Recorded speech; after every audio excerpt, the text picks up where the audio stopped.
Ating buksan ang ating banal na kasulatan. Ating buksan.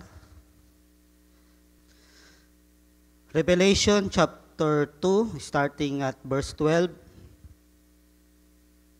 Revelation chapter 2, verse 12. At sa anghel ng iglesia sa Pergamo ay isulat mo, ang mga bagay na ito ay sinasabi ng may matalas na tabak na may 2 talim. Nalalaman ko kung saan ka tumatahan, sa makatwid bagay sa kinaroroonan ng luklukan ni Satanas, at iniingatan mong matibay ang aking pangalan, at hindi mo ikinaila ang aking pananampalataya, kahit ng mga araw man ni Antipas na aking saksi, aking taong tapat na pinatay sa gitna ninyo na tinatahan ni Satanas. Ang Diyos ang magpala ng kanyang salita, sabihin nating amen. At tayo makakapo na mga kapatid. At isang pinagpalang umaga sa inyo mga kapatid. Tayo ay nasa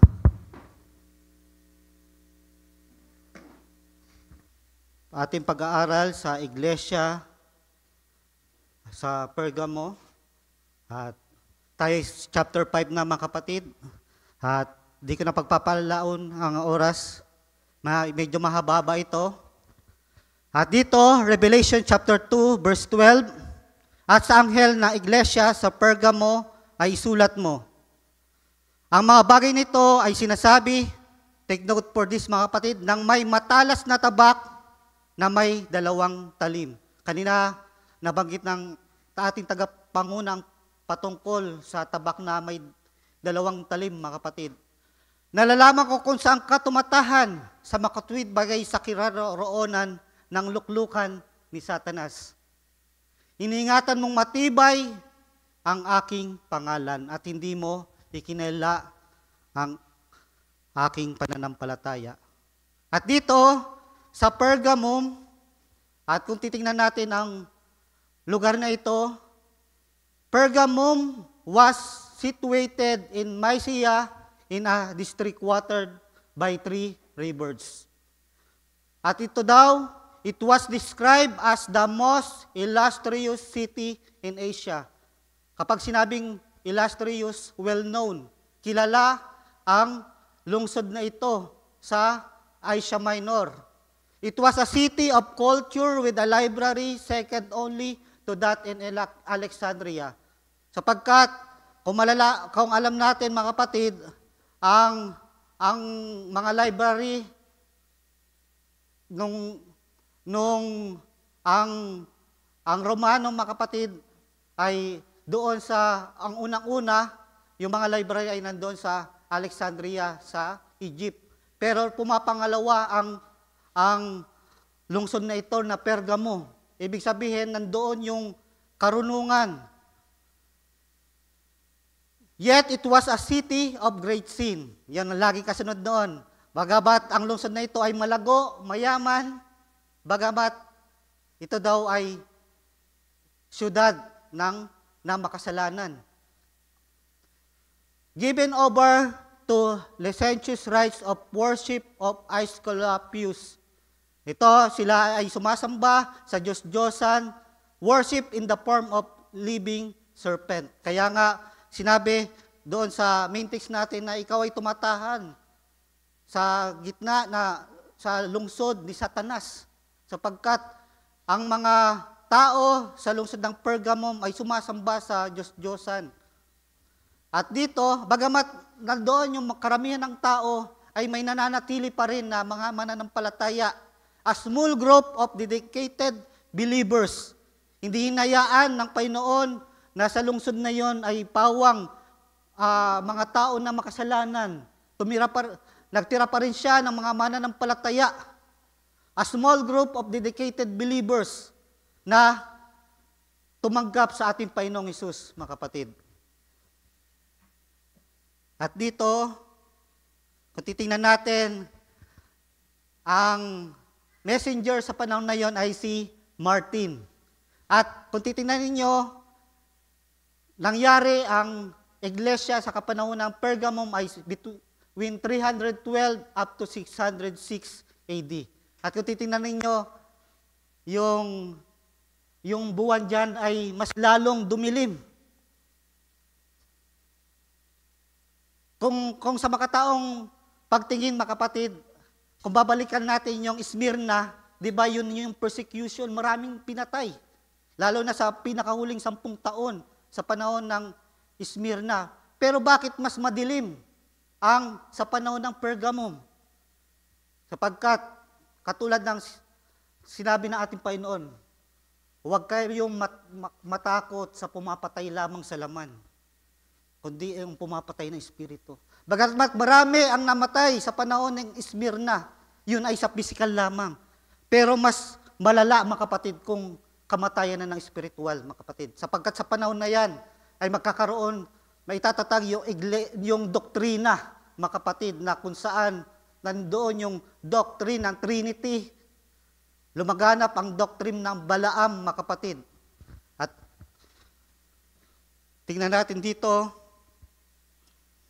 kilalanin muna natin itong si Martin. Anong merong karakter itong si Martin? Bakit siya yung pinili namin sa hero? At kung itatype niyo sa Google ang Saint Martin of the Tours, makikita niyo sa larawan ay nakasakay siya sa isang kabayo. At meron siyang daladalang espada. It is fitting, mga kapatid, sapagkat babasahin natin ang patungkol sa tapak na yan. At sapagkat itong si Saint Martin, itong si Martin ay isang sundalo, nasa larawan dyan, mga kapatid, na putol lamang, na crop lamang dyan. Kung i-search nyo sa Google, kadalasang makikita sa picture ay yung pinuputol niya yung kanyang kasuotan para ibigay sa isang dukha na linalamig, mga kapatid. At may kwento itong si Brother Branham na itong si si Martin, bago siya mangaral, siya ay nananalangin. At bago hindi pa nagsisimula ang gawain ay may kumakatok sa pintuan na isang pulubi na kulang sa kausuotan at nilalamig. Marahil ang dukhang ito ay humingi ng pagkain, siya ay nagugutom. Subalit, habang nananalangin pa noon si Martin, ay tinawag siya ng deacon. At sabi na, magsisimula na. Subalit siya ay nananalangin pa rin. Subalit nung siya ay tumayo, nakita niya yung dukha na nandun sa pintuan na linalamig dahil kulang sa kasuotan. Ang ginawa niya, hinubad niya yung kanyang kasuotan na panlamig at ibinigay doon sa isang dukha.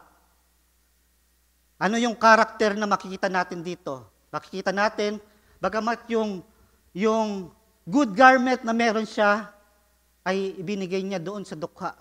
At nang makita ng kanyang deacon na kulang na yung kanyang kasuotang panlamig, ay binigyan siya ng isang kasuotan na lesser garment. Ang pinapakita dito, mga kapatid, ang karakter ng ating Panginoon, mga kapatid. Sa Philippians chapter 2, verse 5, magkaroon nga kayo ng pag-iisip na ito'y na kay Kristo, Jesus naman. Kailangan magkaroon tayo ng pag-iisip na katulad ng ating Panginoon. Na siya, bagamat nasa anyong Diyos, ay di niya inari isang bagay na nararapat panangnan ang pagkapatay niya sa Diyos, kundi bagkos hinubad niya ito. Hinubad ng ating Panginoon ng kanyang pagka-Diyos, mga kapatid, at nag-anyong alipin na katulad sa mga tao. Ang ating Panginoon, bagamat Diyos ay nagkatawang tao, hinubad niya ang good garment at nagbihis siya ng lesser garment. Para saan, mga kapatid? Para tayo ay bihisan, mga kapatid, ng kanyang katwiran. Tunay tayo ay makasalanan, mga kapatid. Katulad ni Martin, na hinubad niya yung kanyang marangyang kasuotan at ibinigay sa dukha. Ang ating Panginoon, hinubad niya ang kanyang pagka-Diyos at nag-anyong tao para magsuot tayo ng kasuotan ng katwiran, mga kapatid. Siya'y nagpakababa sa kanyang sarili. At doon sa kwento, mga kapatid, nang tumayo na si Martin para mangaral, Bagamat yung kanyang kasuotan ay lesser garment, nung makita siya ng mga mananampalataya, siya ay nagliliwanag. Dahil sa kanyang magandang ginawa. Bagamat yung kasuotan niya ay lesser, subalit dahil sa ginawa niya ang gawang mabuti, siya ay nagliliwanag, mga kapatid. At dito, ating tingnan ang mga keyword na binasa natin. May matalas na tabak na may 2 talim. At dito, madaling paririyan ako sa inyo.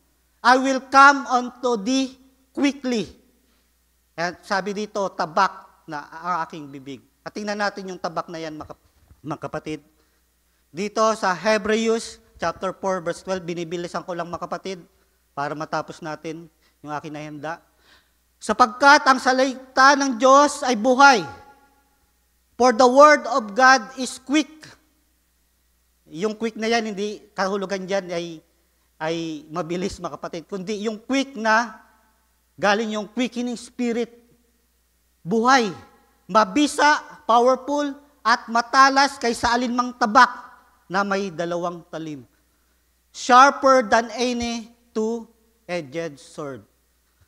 Dito, na't bumabahon hanggang sa paghiwalay ng kaluluwa at espiritu ng kasuan at ng utak at madaling kumikilala ng pag-iisip at mga haka ng puso.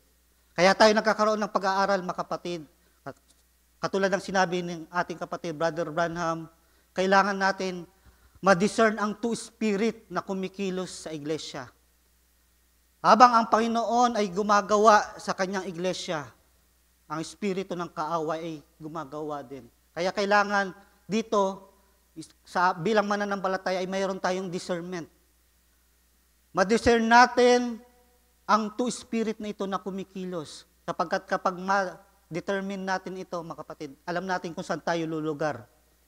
At dito, malalaman natin ang gawa ng kaaway, mga kapatid. Makikilala natin. At yun yung ayaw na mangyari sa atin ng kaaway, na ma-discern natin ang kanyang gawa para ito ay mapuksa, mga kapatid.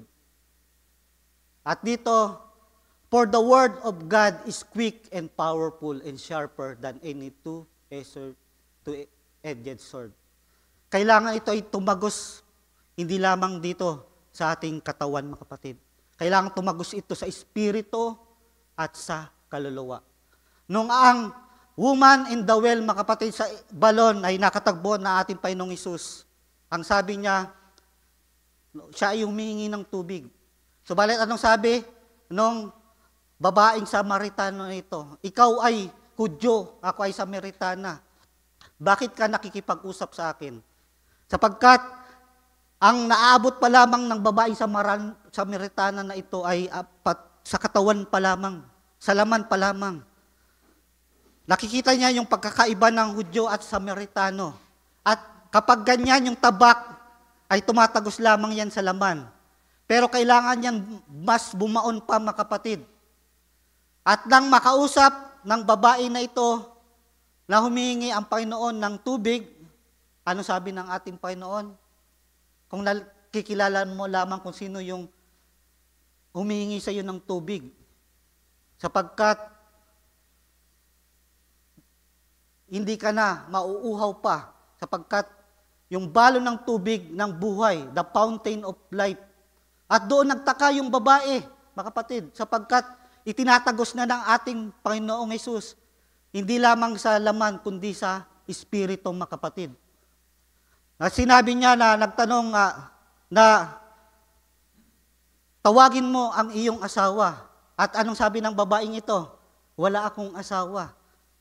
Sabi na ating Panginoon, tunay na wala kang asawa sapagkat meron ka ng naging 5 asawa at yung kinakasama mo ay iyong kinakasama. At dito, tumagos ito sa babae, hindi lamang sa kanyang laman, kundi sa ito'y tumatagos na sa espiritu. Yung discernment, mga kapatid, ang tabak na ito, ang salita ng Diyos ay bumabaon na doon dito sa babae. At dito, nakita ng babae, aking napag-ahalata na ikaw ay propeta. At dito, alam namin na aming ninuno na darating ang propeta. At hindi lamang propeta, Misaya. At anong sabi ng Panginoon? Ang sinasabi na iyong ninuno na binabanggit ay, kausap mo na ngayon. 'Di ba? Tumagos ng tumagos sa pagiging laman, sa espiritu, at sa kanyang kaloob-looban sa kaluluwa. Doon ay nakita ng babae yung salita na ito na tumagos sa laman, sa katawan, espiritu, at sa kaluluwa. Hindi lamang sa katawan at espiritu ito, kundi sa kaloob-looban niya, sa kanyang kaluluwa. Katulad sinabi natin, Panginoon, lumapit kayo, kayong nabibigatang lubha, sapagkat bibigyan ko kayo ng kapahingahan ng inyong mga kaluluwa. At dito, mga kapatid, malaman natin na hindi lamang ito ang salita ng Diyos ay hindi lamang kailangan sa laman, mga kapatid. Kung dyan lang, mga kapatid, ay pag-uusapan lamang natin ay yung dyan lang pagkaunama mo, ay patungkol lamang yan sa church attendance. Nahiya ka lamang na pumarito at hindi mahalata na lagi kang absent. Kapag ganyan pa lamang ang iyong pagkaunawa, dyan, sa laman pa lang yan, mga kapatid. Pero kapag tumabugos na yan, mga kapatid, sa iyong espiritu at sa iyong kaluluwa, ang iyong relasyon sa ating Panginoon ay mas magiging malalim na, mga kapatid. At dito, sa verse 9, at ako'y naparoon sa anghel at nagsabi ako sa kanya na ibigay sa akin ang maliit na aklat. Kunin mo ito at ito'y kainin mo at papapaitin ang iyong mga tiyan, ang iyong tiyan, datapwat sa iyong bibig ay magiging matamis na gaya ng pulot. Sapagkat ang magkabilang talim na yan, mga kapatid, ay ang salita ng Diyos. At kapag kinain mo ang sabi dito sa verse 9, katulad ng salita ng Diyos, mga kapatid, ang aklat na ito na ipinapahayag sa inyo, mga kapatid, sabi diyan, kapag iyan ay iyong kainin, yan ay mapait. Ano mang ating kainin, mga kapatid, kapag iyan pumasok na sa iyong sistema at iyong isa sa buhay, bilang Kristiyano, nandun yung kapaitan, mga kapatid. Tayo ay inaalimura, pinagwiwikaan, mga alive-alive, sapagkat ganyan ang nakikita ng saliputan sa atin. Subalit, yan ay matamis sa bibig. Kapag tayo, bagamat yung mga pinagdaanan natin, mga kapatid, pero kapag pinapangusap ng salita ng Diyos, mga kapatid, nandoon yung katamisan, mga kapatid. Napakaganda na pag-usapan ng salita ng Diyos. Lalong-lalo na kapag ikaw ay tumatayo, nagtetestimony, ganong katamis, mga kapatid. At dito, pinakita din sa mga verses na ito kung gaano katamis, mga kapatid, ang salita ng Diyos. At sinabi niya sa akin, Ezekiel chapter 3 verse 3, anak ng tao, pakanin mo ang iyong tiyan at busugin mo ang iyong bituka ng balumbong ito, ng aklat na ito, ng salita ng Diyos, na aking ibinigay sa iyo, nang magkagayoy kinain ko, at sa aking bibig ay naging parang pulot sa katamisan. At dawa, kapag tayo ay nakikinig ng salita ng Diyos, ganyan ang maranasan natin. Ang matamis, mga kapatid, na kapag pinag-uusapan ng salita ng Diyos ay hindi inaantok, na hindi walang gana, kundi ito ay matamis na natatanggap natin. Psalm chapter 119, verse 103, pagkatamis ng iyong mga salita sa aking lasa, oo, matamis kaysa sa pulot sa aking bibig. See, nagganyan katamis ang salita ng Panginoon. At dito sa pangangaral ni Brother Branham sa Oneness, paragraph 26, now, the Word of God is a sword. Nabasa na natin yan, na ang tabak na pinapangusap sa Revelation na ito ay ang salita ng Diyos. Hebrews 4th chapter at sa verse 12. Now, it is a sword, and a sword is perfect doormat if it isn't yielded by a hand or power. Gaano mang katalim ang tabak, mga kapatid, kung walang hahawak nito. Tunay, mga kapatid, ang salita ng Diyos ay matalim, mabisa, powerful. Subalit kung walang hawak niyan, mga kapatid, kung ang iyong Biblia ay nakatago lamang at walang dadampot diyan, gaano mang kapangyarihan ang salita ng Diyos, mga kapatid, dormant yan. Wala yang bisa, mga kapatid. Kailangan may humawak diyan. It takes a hand to hold the sword. And take the hand that holds this sword is the hand of faith, mga kapatid. Na kailangan umawak diyan ay malinis na kamay at kailangan maipangusap yan. Kaya kailangan ang salita ng Diyos, gaano man ito makapangyarihan, ito ay may hahawak. Katulad ay mananampalataya na ito ay isa sa buhay natin, mga kapatid. Ang testimony natin ang magpapahayag kung gaano kamakapangyarihan ang salita ng Diyos, mga kapatid. Kung paanong si David, mga kapatid, bagamat bata siya, ang kanyang kamay ay napakaliit lamang. Nung mapabagsak niya itong si Goliath, mga kapatid, nakayanan niya na damputin yung espada, yung sword na yon, at maitarak kay Goliath. Hindi yun, kung kamay niya lamang yun, mga kapatid, dahil sa liit ng kanyang kamay, dahil siya ay bata pa, maaaring hindi niya yung kaya. Subalit dahil sa kanyang pananampalataya, yun ay gumawa para mahawakan niya ang sword na ito, mga kapatid. At marami pa sanang pag-usapan natin about sa sword na ito, kung saan yung circumcision, mga kapatid. Kung ang circumcision, ang pagtutuli sa laman, ay sa laman makikita. Kung ito ay mas ibabaon pa natin na kapag kahulugan, mga kapatid, ay ang pagtutuli sa puso, mga kapatid, circumcision. At dito pinapakita lamang yung sword na ito. Nung katulad ng makatagpo ni Joshua, yung anghel, at tinanong niya, ikaw ba ay panig sa amin o laban sa amin? Nung napakilala na ang anghel na yon ay lingkod ng Diyos, doon ay nagkaroon pa, mga kapatid, na nagpasakop itong si Joshua, mga kapatid. Sapagkat kailangan natin na alam natin kung saan tayo papanig, mga kapatid. Ikaw ba ay kalaban namin? O kasama namin? At enough for that sword, mga kapatid. Tingnan natin dito. Dito sa verse 16, repent or else I will come unto thee quickly. Tingnan ninyo. Ako'y papariyan ng madali.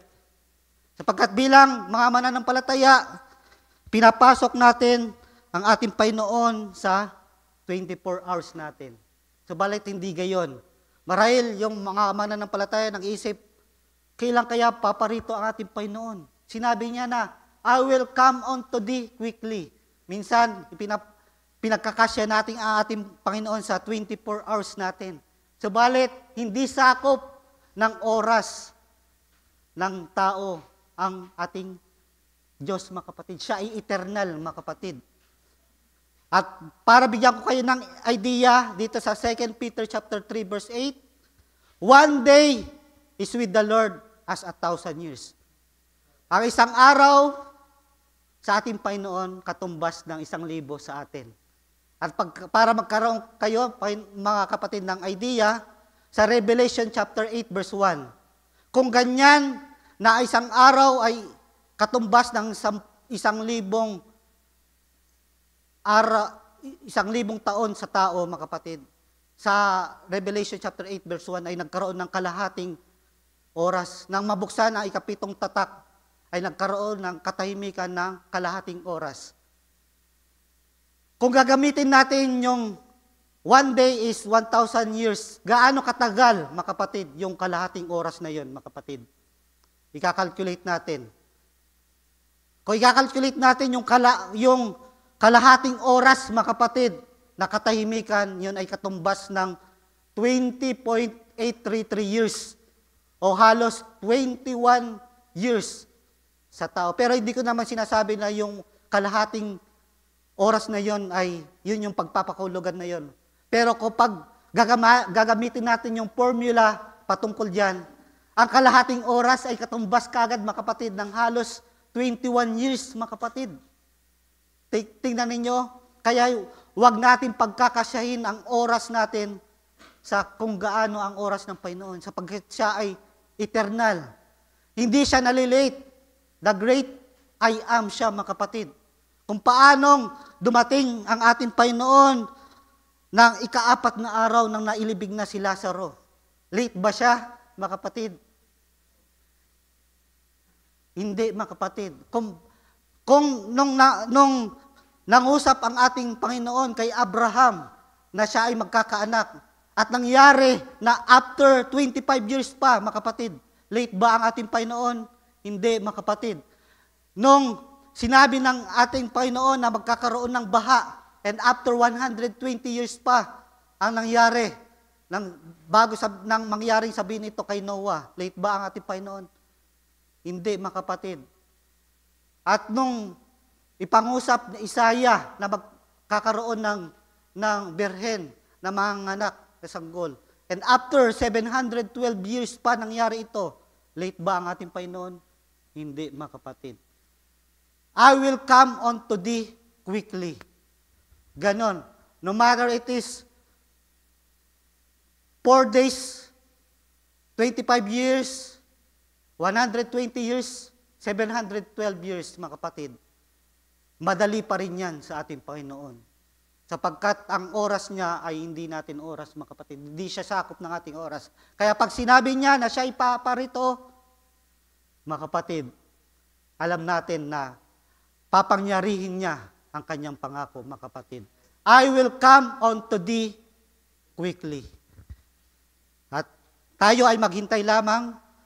Ang ating panalangin na ating dinaing sa ating Panginoon ay may kasagutan na.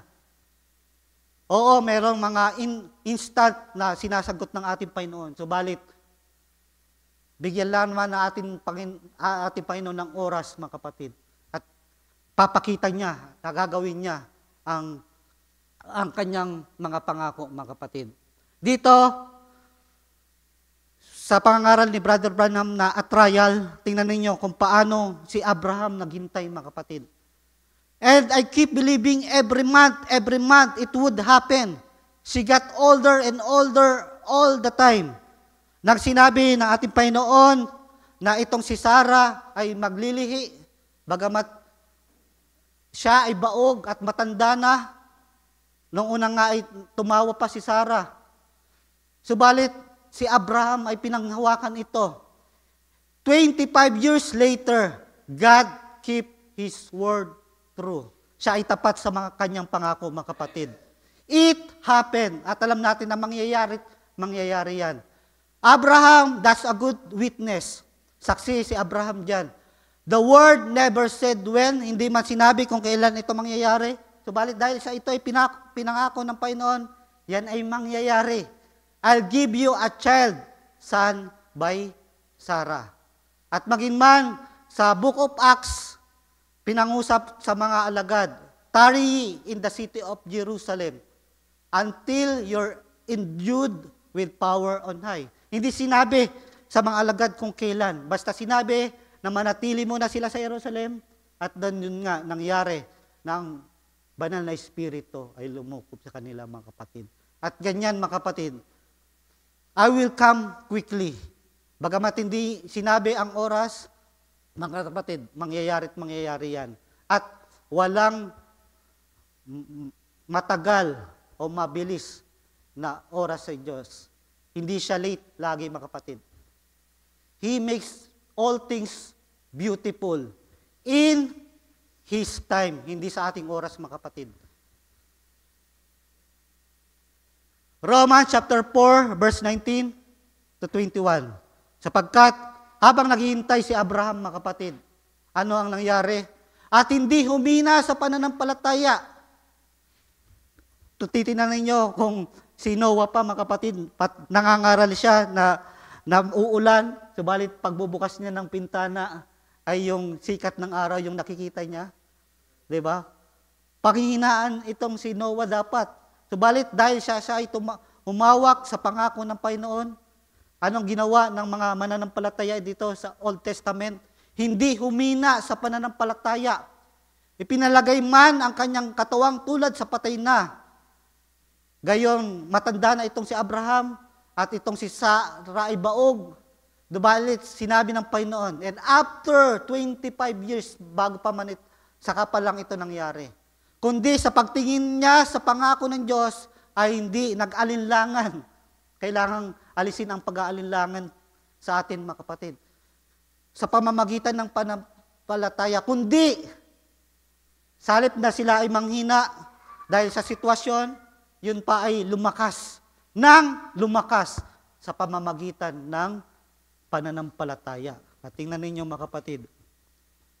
At lubos na nanalig na ang Diyos na nangako ay may kapangyarihang makagawa noon. Amen. At nawa, mga kapatid, siya na nagsabi at siya ang nangako ay siyang gagawa nito, mga kapatid. Revelation chapter 2 verse 13. At dito na nangungusap patungkol sa Pergamo. Nalalaman ko kung saan ka tumatahan sa makautwid bagay sa kinaroroonan ng luklukan ni Satanas, sapagkat yung lugar ng Pergamo is a city of sin. Nabubuhay ang mga tao sa kasalanan. Subalit, nagtira ang ating Panginoon ng mga mananampalataya sa panahon na yon. Iningatan mong matibay ang aking pangalan. Sapagkat, nang magsimula ang kapanahonan na ito, 312 years, and after 13 years, mga kapatid, nabuo ang doctrine of Trinity. Sa Nicene Council, sa pangunan ni Constantine, mga kapatid, napalitan ang tamang bautismo. At ang pangalan ng Panginoong Hesus ay inalis nila, mga kapatid. At nagawa na lamang na ang pagbabautismo ay sa pangalan ng Ama, ng Anak, ng Espiritu Santo. Nasalip sana ang pagbautismo ay sa pangalan ng ating Panginoong Hesukristo. Iningatan mong matibay ang aking pangalan. Hindi iyon iniwala ng mga mananampalataya ang ating pangalan. Ang pangalan ng ating Panginoong Hesus, mga kapatid. At hindi mo ikinila ang aking pananampalataya kahit ng mga araw man ni Antipas. Nabanggit ng ating Panginoon itong si Antipas, mga kapatid. Na itong si Antipas ay naging martir, mga kapatid. Itong si Antipas, marahil ay nabuhay sa panahon ng Smyrna kung saan nandun yung persecution. At dito ay nabanggit pa ng ating Panginoon ang patungkol dito kay Antipas na kanyang ibinuwis ang kanyang buhay para lamang sa pananampalataya. At tingnan ninyo, nakikita ng Panginoon ang ginagawa ng mga mananampalataya, mga kapatid. At hindi yan mawawalan ng saysay. Kaya nga nabanggit dito si Antipas, mga kapatid. Tingnan natin yung ginawa, dito, basahin natin dito. Sapagkat madalas, mga kapatid, na ibabahagi ni Brother Branham kapag itatype mo ito, a pardon is not a pardon, makailang ulit niya itong ipinangusap ang alimbawa na ito. Yung alimbawang kasing ito ay may isa daw na soldier. Nabang sa gitna ng digmaan, mga kapatid, itong soldier na ito ay tumiwalag. At kapag nasa post of duty ka, never ka na dapat mong gawin ito. Na ikaw ay tatalikod sapagkat ang katumbas niyan ay kamatayan, mga kapatid. Subalit may namagitan. Karapat dapat na sana yung soldier na yon ay mamatay, mga kapatid. Subalit may namagitan, nagsabi, kilala ko yung taong yan. Marahil, Panginoon, sinasabi niya dito kasi soldier na ito ay kausap si Abraham Lincoln. Kilala ko yung soldier na yan. Tapat yan. Marahil ay napagod lamang yan, kaya nagawa niya yung bagay na ito. At ito ay tinanggap ni Abraham Lincoln. Kaya sabi niya, okay, sige. Bago siya bigyan katulan ng kamatayan, bibigyan ko siya, susulat ako ng pardon. Di ba? May pardon. Subalit, nagmamadali yung sundalo na iyon para sabihin na ang sundalong ito ay meron ng pardon. Hindi na siya hatulan ng kamatayan. Subalit, anong sabi ng soldier na iyon? Papel lamang yan. Hindi ko tatanggapin yung pardon na yan. O, dahil nangyari yung ganon, ano ang nangyari? Na walang bisa, mga kapatid, yung pardon. At kinabukasan ay hinatulan pa rin ng kamatayan yung soldier na iyon. Sapagkat kapag yung pardon na iyon, mga kapatid, pardon na iyon nung pinakamataas na opisyal ng Amerika, na presidente. Subalit dahil hindi lang tinanggap ng soldier na yun yung pardon, nawalan ng bisa. A pardon is not a pardon unless it be received as a pardon. Kung yung mismong binigyan ng pardon ay hindi niya yung itinanggap, mawawalan niyo ng bisa, mga kapatid. At katulad din natin, mga kapatid, nagkaroon ng bisa, mga kapatid, dahil sinampalatayanan natin ang ginawa ng ating Panginoong Hesus sa atin, mga kapatid. Mayroong pardon. Subalit magkakaroon lamang yan ng kapangyarihan, mga kapatid, kung tatanggapin natin ang dugo ng ating Panginoong Hesus.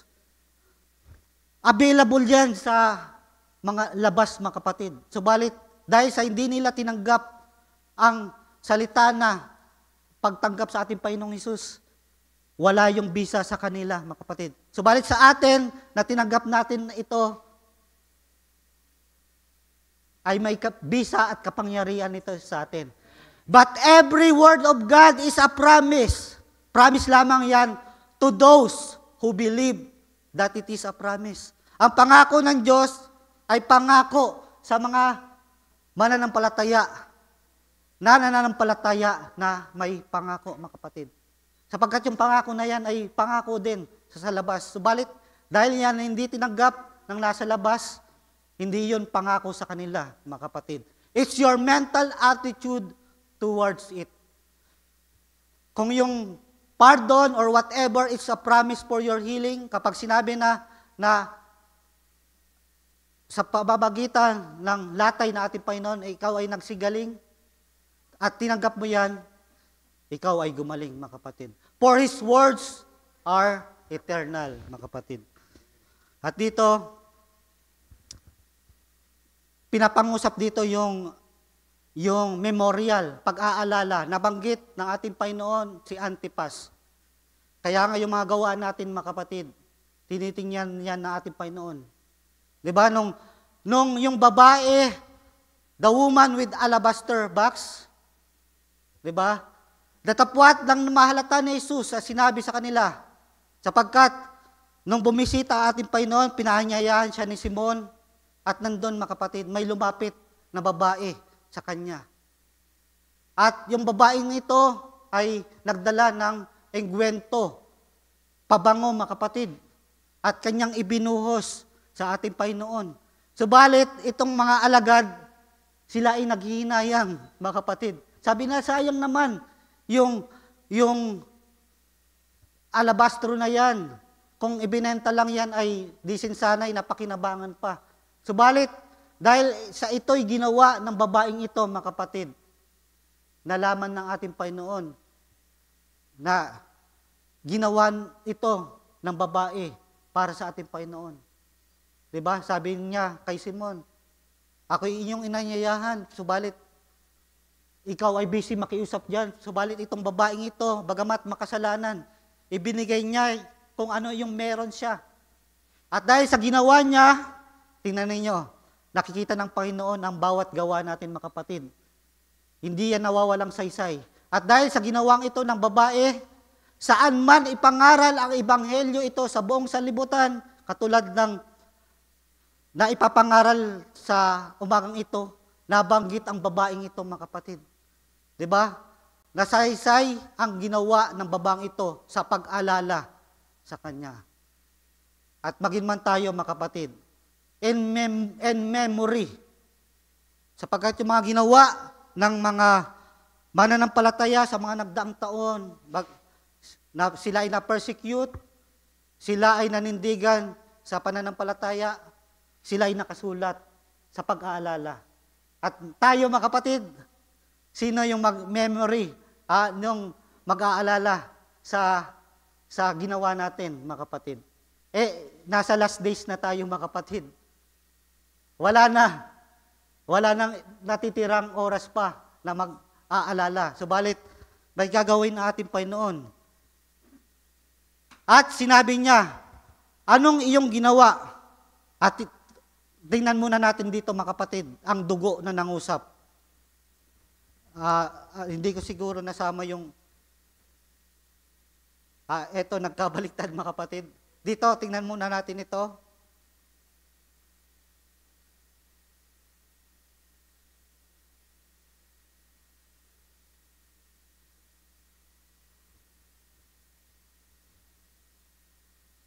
Ano nga doon sa dating, sa pinaka-slide na ano ko. Sapagkat yung pag-aalala na yan, mga kapatid, inalala, ang banggitin ka ng ating Panginoon patungkol sa, ano ko lang sa tamang slide, mga kapatid, at gulo na tayo doon sa pag-alala sa babae, the woman with alabaster, pakilagay doon. Yan. At dito, sino yung mag-aalala sa atin? Kung nababasa natin yung mga ginawa ng mga mananampalataya bago sa atin, ano naman yung para sa atin, mga kapatid, sapagkat wala nang mag-aalala nito. Huling kapanahunan na. I often thought that about the church. Ito yung pangaral ni Brother Branham. Before God can ever take His church in the rapture, it has to go through the hall of critics. Marami tayo, tinutuya tayo, may mga kritisismo sa atin, pinagtatawan tayo, it makes fun of it, call it out of His name. Pero, darating ang panahon, mga kapatid, when it's finally passed through the hall of critics, then the picture of painting can be hung in the hall of fame, mga kapatid. Yun na ang mangyayari sa atin, mga kapatid. At ano ang pinaka hall of fame ang para ma-recognize yung ginawa natin? But someday, He'll take it up in the air and put in the hall of fame. Sit it at His right side. Hindi na lamang, mga kapatid, maaalala tayo, kundi makikita ng mga tao, mga kapatid, na tayo ay uupo kasama sa luklukan na ating Panginoon, mga kapatid. Ganyan kung ipagpapalit, mga kapatid, hindi natin maipagpapalit sa anumang bagay ang bagay na yan. Na ikaw ay maupo na kasama sa luklukan na ating Panginoon, mga kapatid. Bagamat tayo nabubuhay in the hall of shame, mga kapatid. Pero darating ang panahon, hall of fame yan, mga kapatid. At dito, balikan lang natin ito. Yung dugo na yan, na nangungusap, nung pinatay itong si Cain, mga kapatid, ay dumaing ang kanyang dugo. Bagamat patay na itong si Abel, mga kapatid, nung pinatay siya ni Cain, mga kapatid, yung dugo na yon ay nangungusap. Kung yung dugo na yon ni Abel ay may kakayang mangusap, paano pa kaya ang dugo ng ating Panginoong Hesus, mga kapatid? Sa Hebrews chapter 12 verse 24, at kay Jesus na tagapamagitan ng bagong tipan at dugong pangwisik na nagsasalita ng lalong mabuti kaysa dugo ni Abel. Mamaya, ma-relate na natin yan dito. Binibilisan ko lang, mga kapatid, para maano ko yung oras. At dito sa verse 14 ay nabanggit na ang patungkol sa doktrina ni Balaam, mga kapatid. Verse 14, Daptapwat mayroon akong ilang bagay na laban sa iyo. Bagamat sila ay nang hawak sa pangalan ng ating Panginoon, ay mayroon pa rin laban ng ating Panginoon sa mga mananampalataya sa kapanahunan ng Pergamo. Sapagkat may iilan na nanghawak sa aral ni Balaam. Gayon din naman, mayroon kong ilan na naghawak sa aral ng mga Nicolaita. At para malaman natin kung patungkol sa doktrina ni Balaam, dito pinangaral ni Brother Branham. Now watch this. Doctrine of Balaam most carefully. Notice above all that it is the deliberate maneuver of a corrupt clergy to bind people to them. Sapagkat dito, na-impluwensyahan ng doktrina ni Balaam para mahiwalay ang mga mananampalataya, mga corrupt clergy, para hatakin sila. Sapagkat ang alam natin, ang tunay na lingkod ng Diyos, kailangang ang ginagawa namin, mga kapatid, ay mapalapit ang mananampalataya sa ating Panginoon. Hindi doon sa nangangaral, mga kapatid. Subalit ang ginagawa ng makataong sistema sa doctrine of Balaam, hinahatak sila para mapalapit doon lamang sa tao, mga kapatid. The Nicolaitan doctrine na nabanggit sa Ephesian Church, mga kapatid, was corruption of clergy. Political power naman yun, mga kapatid. Napupolitika. At yun yung ayaw ng Panginoon, mga kapatid. While Balaamism is the subjection of people to their system of creed and worship to hold them. Nakokontrol sila para ihiwalay sa tamang turo, mga kapatid. They were not given the true food, the word. Ipinapangusap nila ang mga bagay na iba sa salita ng Diyos, mga kapatid. At dito, and then there was Balaam trying to say, perhaps maybe God mixed up. Para magkaroon tayo ng ideya, kilalanin muna natin sino ito si Balaam. Itong si Balaam, mga kapatid, siya ay isang propeta na nabuhay nakapareha sa kapanahunan ni Moises, sa kapanahunan ni Joshua at Caleb. Siya ay propeta. Nung una, nasa tamang katatayuan siya, mga kapatid. Subalit, nang makita ng kaaway kung sino yung dapat lapitan. Hindi kailangang makalapit itong si Balak dito kay Moises sapagkat tatalbog siya, hindi siya tatanggapin. Subalit, alam ng kaaway kung sino yung kailangan niyang lapitan. Sapagkat pinag-utos ni Balak kay Balaam na sumpain ang bayan ng Israel. Subalit sabi ng Panginoon, ang pinagpala ko na ay hindi na kailangang sumpain. At dito,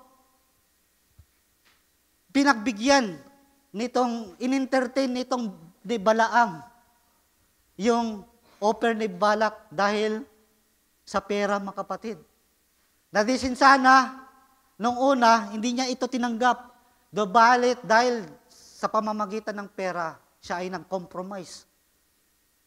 At ganun ang ginawa ni Balaam. Kaya nga, yung doktrina yan, mga kapatid, ibig sabihin, yung mga bagay na ang mananampalataya iilalayo para lang mag-compromise. At maging man, nangyayari yan sa mga mananampalataya. Dahil lang sa pera, sa anumang bagay, sa katanyagan, anumang offer, ang ginagawa ng iba ay tatalikod para mag-compromise, mga kapatid. At ganun ang si Balaam, mga kapatid. Sapagkat yung nangyari na yon na nagpadala ng sugo itong si Balak, anong ginawa ni Balaam? Pinag-stay niya muna yung mga pinagdalahan para, ang sabi ni Balaam, sige, baka may pagkakataon na baguhin ng Diyos ang kanyang kaisipan. Subalit anong dito sa pangaral ni Brother Branham? Does God ever change His mind about His word? Hindi na, mga kapatid. Sapagkat kung yung sinabi niya, yung pinagpala niya, ay pinagpala niya na. Hindi na magbabago ang kaisipan ng Diyos. Subalit dahil itong si Balaam ay nakita niya yung pera, sige, mag-stay kayo dito. Kakausapin ko ang Diyos. At baka marahil ay magbago ang kanyang kaisipan. Subalit hindi magbabago ang kaisipan ng Diyos, mga kapatid. Ang sinabi niya ay sinabi niya, mga kapatid. At ganito ang doctrine of Balaam. The doctrine of Balaam refers to the corrupt teaching and practices. Yung idolatry and immorality. Kaya nga dito, bababasa natin yan, babadaling ko na lamang, mga kapatid, 9:14 na-entice niya ni Balaam na gumawa ang Israelite ng immorality and idolatry. Inimpluwensyahan niya ang bayan ng Diyos, ng Israel, na mag-commit ng immorality and idolatry. Ang pagsamba sa Diyos-Diyosan, mga kapatid. At sexual immorality sa mga Moabita, mga kapatid. At dito nga pinakita na ibinulid ni Balaam na sumamba sa Diyos ang Baal Peor. Dahil dito, sa verse 31, verse 16, dahil yan sa payo ni Balaam. Hindi ko nababasahin para mas mabilis, mga kapatid. Yan yung doctrine of Balaam. False doctrine. Promoting compromise. Kaya nga, kapag nako-compromise tayo, mga kapatid, nangyayari na ipagpapalit na dapat yung tamang katuruan, yan yung nangyayari sa maraming kasimbahanan, mga kapatid. Yung mga pastor at ibang mga tumatayo, dahil lamang sa pera, nako-compromise, mga kapatid. Na dapat sana yung tamang turo ang ituturo, at dahil sa impluwensya, ang gawa ng kaaway, nahuhulog sila dito, mga kapatid, sa doktrina ni Balaam. Metaphor for corrupt influences that entice Christian to sin by mixing pagan idolatry and immorality.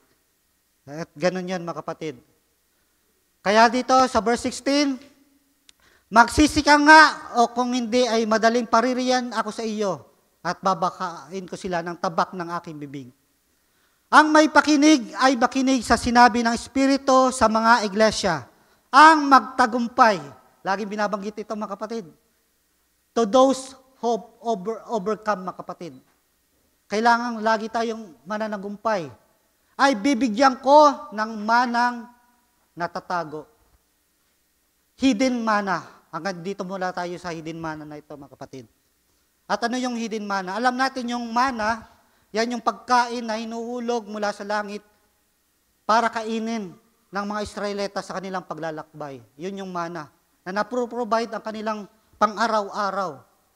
At kapag kakain ka ng manna, kailangan yung na-provide sa araw na yon ay yun lang yung kakainin mo. Sapagkat kinabukasan, panis na yan, mga kapatid. At eto, tingnan natin sa, now with this thought in mind, look at the verse again. I will give him the hidden manna. We all know that manna was angel food. Sinabi ni Brother Branham na yung manna pala na yon ay pagkain ng anghel, mga kapatid. It was perfect food. It was amazing how those little pellets of food keep them in the perfect health. Tingnan niyo, sa manna na yon, nabubuhay yung mga Israelita at hindi sila nagkakasakit. Pero yung pagkain pala na yon ay pagkain ng anghel. At kung i-relate natin yan sa spiritual, mga kapatid, yung manna na yan ay para sa anghel, mga kapatid. At ang anghel, di ba sila yung mga messenger? Kung titingnan natin, yung mga pagkain na binibigay sa kapanahunan, sa bawat kapanahunan ay may mga anghel o mesahero. Kaya nga dapat, bilang mananampalataya, mayroon tayong home church, mga kapatid. Sapagkat ang Panginoon, hindi naman ang Panginoon ay nangungusap ng direkta sa iglesia. Kailangang paparaanin yan sa mensahero, sa prophet, mga kapatid. Walang ibang gagawin ang Panginoon, kundi ibigay niya ang kanyang lihim sa kanyang mga propeta, mga kapatid. Kaya nga, sa kapanahunan natin, meron tayong Brother Branham, mga kapatid. Kaya nga, nawa, kapag may mga quotes, magtiyaga tayo, mga kapatid. Hindi mo bilang simpleng mananampalataya ka na ikaw ang mag-aaral ng sarili mo at bibigyan mo ng pagpapahulugan yung message, mga kapatid. Hindi yung kaya. Sapagkat ang Panginoon, ina-acknowledge niya ang posisyon, mga kapatid. Nagbibigay siya ng mga karapat-dapat mga tao na pagpapahayagan niya. Yun yung propeta, mga kapatid. Kaya nga sa panahon ni Moises, sabi ng mga tao, ikaw lang ba ang pinapangusap ng Diyos? Kami din ay Israelite, ay mangungusap din siya sa amin. Subalit anong ginawa ni Moises? Sige, sasamahan ko kayo. Pumunta sila sa bundok. At nandun sila sa bundok, ang narinig ng mga tao, isang kulog, mga kapatid. Subalit ano sabi ni Moises? Nangungusap ang Panginoon.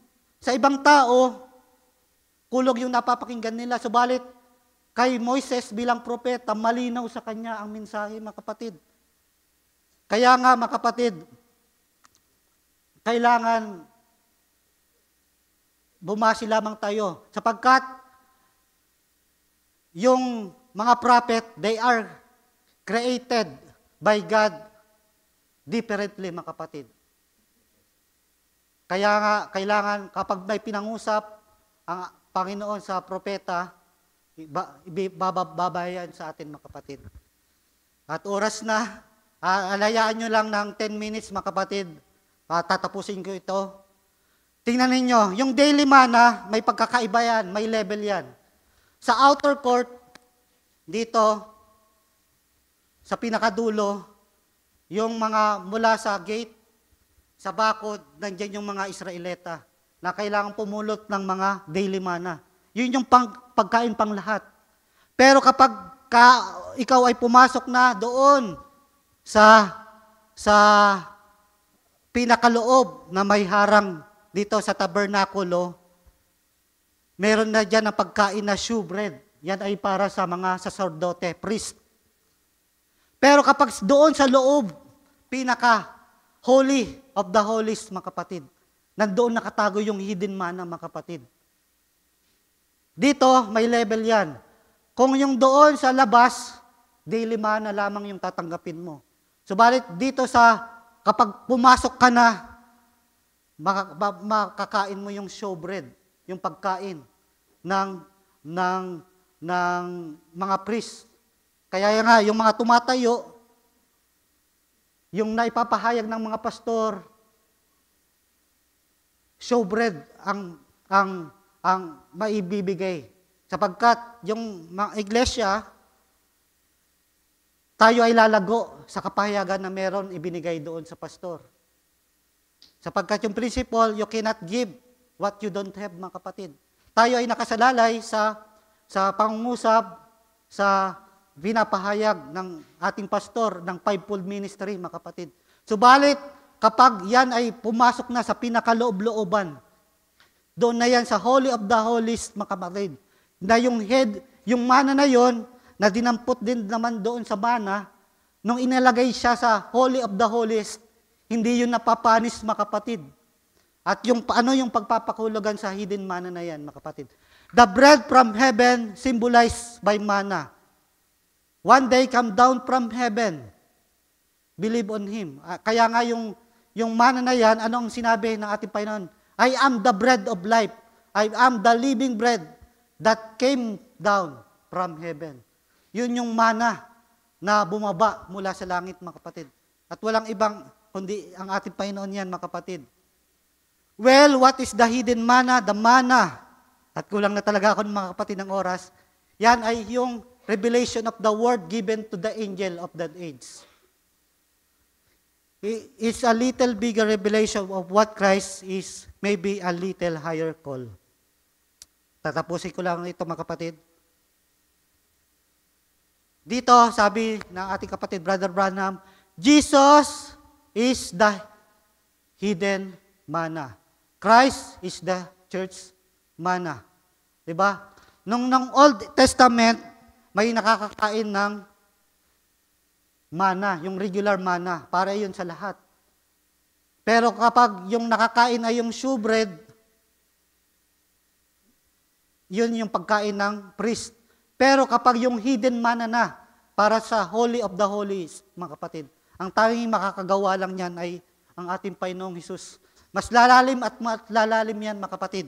Christ is that hidden manna that comes from God out of heaven, afresh every day. Every day. At dito, sa huling verse na babasahin natin, ang may pakinig ay makinig sa sinabi ng Espiritu sa iglesia. Ang magtagumpay ay bibigyan ko ng manang natatago, the hidden manna, at siya'y bibigyan ko ng isang batong puti. At sa bato ay may nakasulat na isang bagong pangalan. At dito, sinabi dito, but that church and state would come together. At ang kahulugan ng Pergamos ay thoroughly married, ang pagkakasal. Ang ginawa ng kaaway ay pinag-isa niya ang politika at ang simbahan. At nang ma-unite iyon, mga kapatid, dahil nga nandoon sa panahon na yan yung doktrina ng Trinity at itong si Constantine na kaya niyang pag-isahin ang politika at church, mga kapatid. Kaya nga, sa ngayon, sa panahon natin ngayon, yung Papa, di ba, kapag bibisita siya, anong sasalubong sa kanya? Yung head of state, pati yung mga head of church, mga kapatid.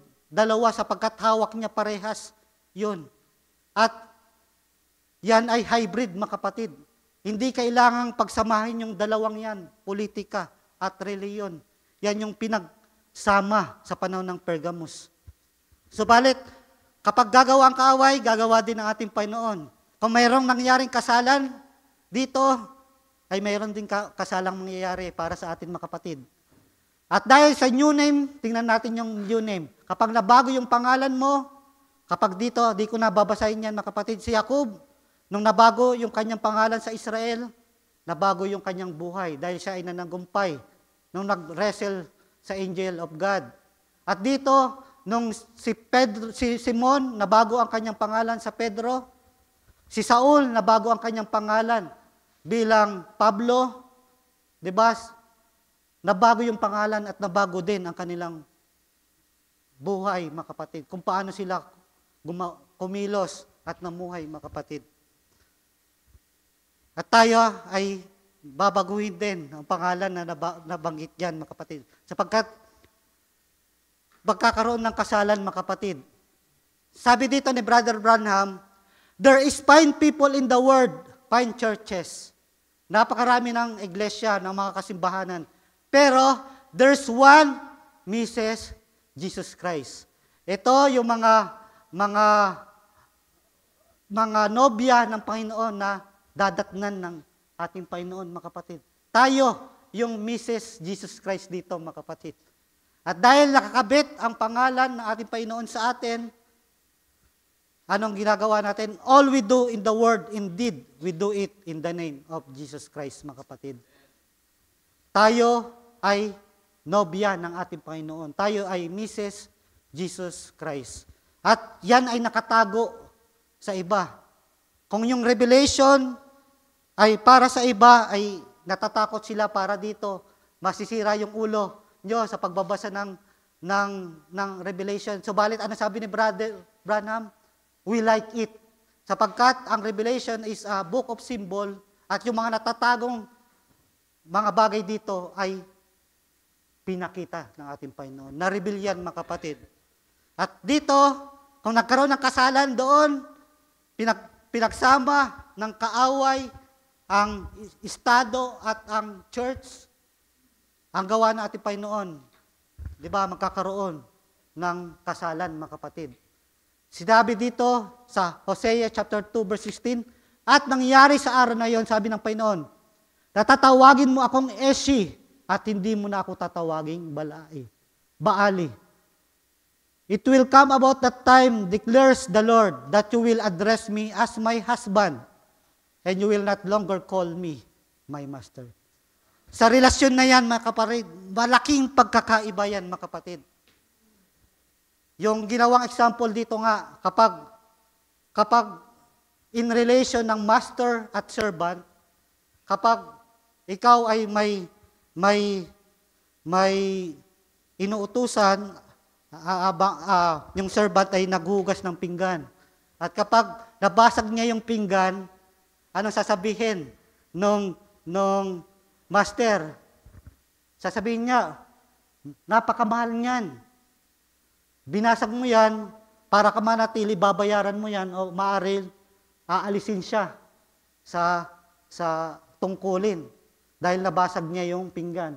Subalit kapag yung babae na yon ay napangasawa mismo nung may-ari na yon, nabasag ulit yung pinggan. Subalit anong sasabihin na nung master, yung asawa? Bakit pa kasi ikaw ay naghahanda niyan? Marami na tayong serbedora. Magpahinga ka na lang. Sige, bibili tayo ng mga panibagong pinggan. Tingnan ninyo, parehas ng pagkakamali, subalit iba yung approach, mga kapatid. Dahil nga, asawa na, mga kapatid. At ganito tayo bilang nobya ng ating Panginoon, mga kapatid. At tayo magsitayo, mga kapatid. Nawa, ipagpasensya nyo na, mga kapatid, ay minadali ko na lamang ito, mga kapatid. Kinulang talaga ako ng oras. At tayo'y saglit na manalangin, mga kapatid. Hallelujah. Hallelujah. Aming Diyos, dakila sa lahat. Salamat po sa iyong mga salita na aming napag-aralan sa umagang ito. Salamat sapagkat patuloy ka na nangungusap sa amin. Makalangit na karunungan na yung ibinubukas sa amin ng sagayon, Panginoon, ay malaman namin ang gawa ng kaaway para ma-discern namin, Panginoon, kung paano, saan kami lulugar, Panginoon. Sapagkat tunay na iyong salita ang siya magpapahayag sa amin. Ito iyong pinatid sa aming propeta sa kapanahon ito at ito'y natanggap din namin, Panginoon. Salamat, patuloy ka na nangungusap sa amin sa pamamagitan ng iyong propeta at alam po namin, Panginoon Diyos, na patuloy na kami iyong ipipid, Panginoon. Kami ay kakain ng mga sariwang mensahe, Panginoon, na iyong papakiinin sa amin para malaman namin, Panginoon Diyos, at makita namin ang iyong sakdal ng kalooban. Nawa, Panginoon, salamat sa umagang ito, mangyari lamang ang iyong kalooban. Tayo aming hiling, dalangin, pinabalik sa iyo ang pinakamatas na papuri, pasalamat, pagdakila sa tayong pangalan na aming Panginoong Kristo. Amen. Palakpakan natin, Panginoon, at tayo makaupo, mga kapatid.